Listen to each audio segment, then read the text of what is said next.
je šećer u energiju. Na ovaj način je snabdijevanje motora gorivom moguće tokom cijelog putovanja.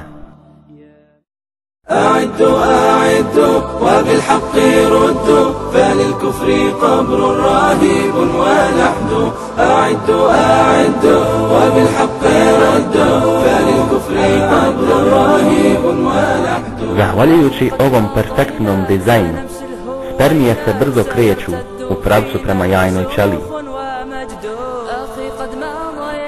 Kada se brzina i dužina putovanja spermije uzme u obzir, može se zaključiti da je ta brzina relativna brzini brzog glisera na vodi. Produkcija ovih čudnih motora se prenosi dalje na fantastičan način. U unutrašnjosti oba testikla je centar za proizvodnju sperme. Tu se nalaze i mikroskopski kanali koji svi zajedno iznose dužinu od 500 metara. نصد الأعادي ففي كل وادي أنين وقيد. Produkcija u ovim sitnim kanalima se odvija baš kao pokretni napravni sistem u modernoj fabrici. Zaštitni oklopi spermije, motor i rep su sastavljeni jedan sa drugim redoslijedom. Rezultat toga je veliko čudo inženjerije. Moramo malo razmisliti u terminima ove stvarnosti. Kako to da ove nesvjesne ćelije znaju kako da pripreme spermu u tačnom redoslijedu i formi, iako ne znaju za postojanje majčinog tijela? Kako su naučile da naprave oklop, motor i rep koji su spermi potrebni u majčinom tijelu? S kojom inteligencijom one sastave ove dijelove u tačnom redoslijedu? Kako znaju da će spermi kao gorivo biti potrebna energija preradom šećera? Kako su naučile da naprave motor koji radi uz pomoć ove energije?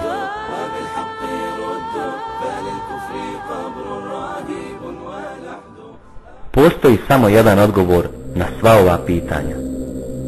Sperma i tekućina u koju su smještene su stvorene i kreirane od strane Allaha da bi se ljudski rod mogao nastaviti razvijati. Ćelije spermije su napravljene u tijelu oca, ali njihove funkcije nastaju tek u majčinom tijelu. I tako je bilo od samog početka svijeta. Drugim riječima, u istoriji čovjeka.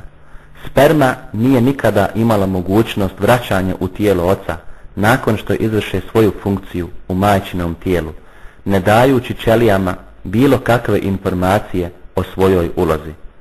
Tako da u tom slučaju se postavlja pitanje: kako to da ćelije spermi imaju mnogo drugačiju strukturu od na hiljade drugih postojećih vrsta ćelija u tijelu?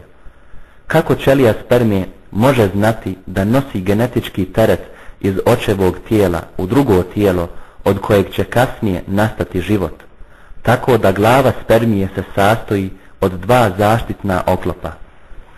Kako to da ćelija spermije zna da će negdje kasnije na svom putovanju morati da probije membranu ćelije, tako da također u tu svrhu sa sobom nosi nekoliko kemijskih oružja koji se nalaze iza štita? Kao što vidite, nemoguće je da sva ta struktura ćelija i njihov zadatak kojeg izvršavaju bude sama puka slučajnost. Da bi sve ovo moglo da se desi slučajno ili čak da se sva složenost ovog procesa stalno ponavlja. Ovo je najbolji dokaz kako Allah, stvoritelj ovih organizama, je dao svakom svoj zadatak i kako se sve razvija i kreće na perfektan način. Ovo prelijepo planiranje u dizajnu spermi je samo po sebi čudo stvaranja. U stvari, Allah nam u Kur'anu skreće posebnu pažnju o stvaranju spermine tekućine u kojoj se spermije nalazi. Mi vas stvaramo, pa zašto ne povjerujete? Kažite vi meni, da li sjemenu koje ubacujete, vi oblik dajete ili mi to činimo?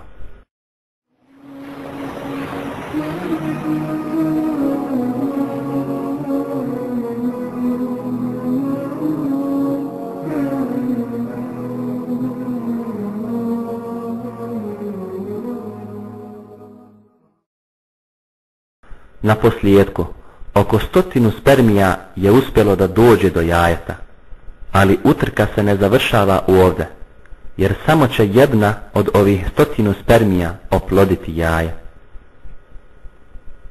Ima jedna važna prepreka koja se suočava sa spermijama, a to je efektivna površina oko jajeta, koja je jaka zaštita i okružuje jaje. Ova zaštita ubija svaki nepoželjeni mikroorganizam koji joj se približi i jako je teško ovu zaštitu probiti. Da bi spermija izbjegla ovu prepreku, koristi se svojim posebnim sistemom koji se nalazi ispod štitova na glavi spermije. U sebi krije tajno oružje koje tek sada pokazuje. Ovaj mali mekanizam, poput makaza, pravi rupu probacujući se kroz zaštitnu površinu jajeta. Na ovaj način spermija uspješno ulazi u unutrašnjost jajeta. Dok se spermija kreće naprijed u unutrašnjosti jajeta, oružje na vrhu glave spermije se raspadne u komadiće. Raspadanje ovog prvog oružja je dio perfektnog plana. Zahvaljujući ovome, spermija može da koristi svoj drugi sistem probijanja kroz koru jajeta.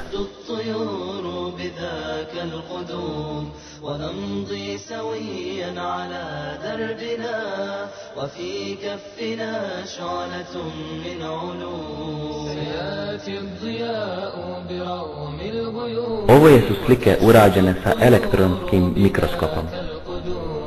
Sperma ima crveno obojanu zaštitu koja se istopi tako da sperma uđe u jaje kroz koru jajeta.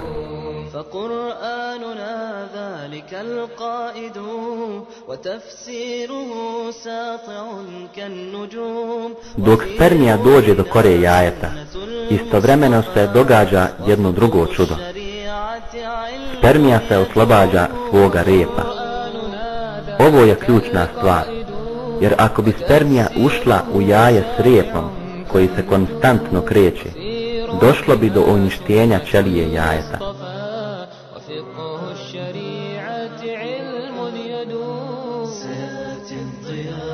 Ovaj događaj možemo porediti sa raketom, koja se prilikom izlaska iz atmosfere oslobađa svojih nosila za benzin, jer od njih više nema koristi. Kako to da ova sićušna spermija može da ostvari ovako dobar proračun? Da bi ova spermija mogla doći do ovakvog proračuna, mora da zna tom prilikom da je njenom putovanju došao kraj i da zbog toga više nema potrebu za repom. Ali spermija je biološka mašina koja nema svijesti i ne posjeduje inteligenciju, niti mogućnost da sama ocijeni svoja okruženja. Allah koji je stvorio spermu je stvorio i sistem koji čini da rep spermije otpadne u tačnom momentu. Spermija, napuštajući svoj rep, probija u jaje i dostavlja svoj teret. Drugim riječima, kromozomi na ovaj način dođu do svog cilja. Proces transportiranja genetske informacije na ovaj način dođe do svog kraja. Ova harmonična suradnja od 100 raznih i neovisnih sistema čini da genetska informacija iz muškog tijela stigne do jajne ćelije. Kao što smo već vidjeli, ovaj susret spermije i jajne ćelije je moguć zahvaljujući perfektnom planu i dizajnu, ne ostavljajući prostora za bilo kakve slučajnosti.